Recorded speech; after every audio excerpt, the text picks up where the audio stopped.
the first big music show I did for MTV was the Eagles here at Warner Brothers. Hell Freezes Over was the concert.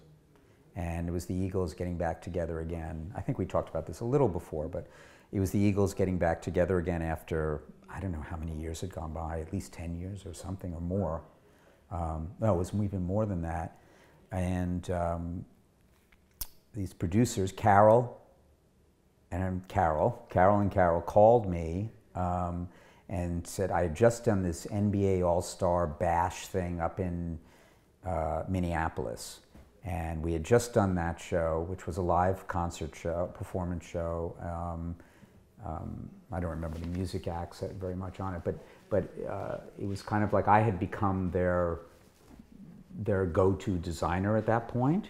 And so he said, we're doing the Eagles. And I was like, oh yeah, you know, and they said, what? And I said, well, I don't really know the Eagles. You know, I said, I'm like, you know, I was a kid, you know, I'm an East Coast kid. I grew up, to me, it was Lou Reed, not the Eagles, you know, or, you know, a lot of English bands and a lot of New York type music, but I wasn't very familiar with West Coast. I didn't have any problem with it, but I didn't really know them very well. And I said, are you sure I'm like the right guy for it? So they hired another designer to come and meet the Eagles, and they didn't like him. I think one of the reasons they didn't like him was he wore a cowboy hat when he came to the meeting, thinking maybe that was a good idea. And I think they just thought that was a really bad idea. So it might have just been the wardrobe. And the only reason I know that is because they said, listen, was because they called me afterwards. They said, Keith, we really need you, because they didn't like him. I said, you're kidding me. He said, no, and he wore a cowboy hat. It was a really bad idea. So obviously it had been mentioned. So I said, fine, I'll wear a suit or something.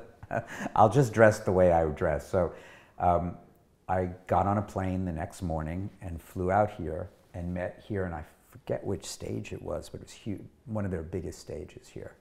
And I walk on the stage and I meet, I think, Don first and then Glenn Frey.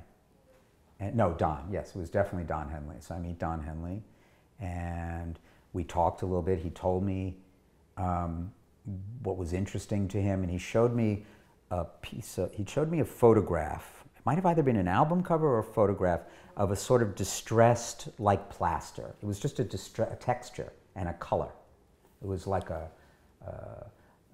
an ochre color, and it was like a distressed plaster. And he said, I'm kind of interested in something like, you know, this sort of thing. I said, okay, I can see that. And then I got introduced to the great Bobby Dickinson, who we were just talking about, because I just got off the phone with him, for the very first time, who, as we know, is a very well-known lighting designer, but he was already a very well-known lighting designer back then, having done all those Academy Award shows and everything else. So I'm still a young kid at the time, and certainly on one of my first trips to Los Angeles to do a big show. And he started giving me ideas, and I said, well, we'll see. Because I had yet to figure out what I want to do. And once I figure out what I want to do, then I'll talk to the lighting designer about what he wants to do. I don't think Bobby was used to having, you know, someone 30 years old talking to him. But we became very good friends afterwards. But that was a great show. And for me, the idea was to create a really recognizable architectural environment that was going to be individual to that show. It would brand it. It would not look like anything else. It would not be just either a bunch of video screens, which was not really what was happening that day because the technology didn't really exist just yet. But I wasn't going to do just curtains and light columns and things like that. I wanted to build an environment that was going to be a signature for it. Because whatever else there is, architecture always informs what I do. Because that's where I come from. So I think in built forms.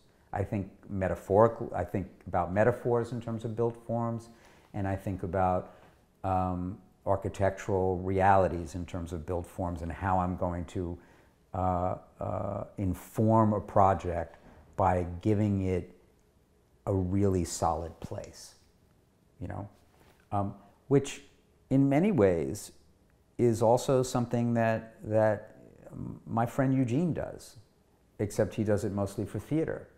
But it's very much that same sensibility, and I think, or similar sensibility, and I think that's why he and I became so close, you know, so quickly, and that there was a common thread between the two of us, even though our backgrounds were so different.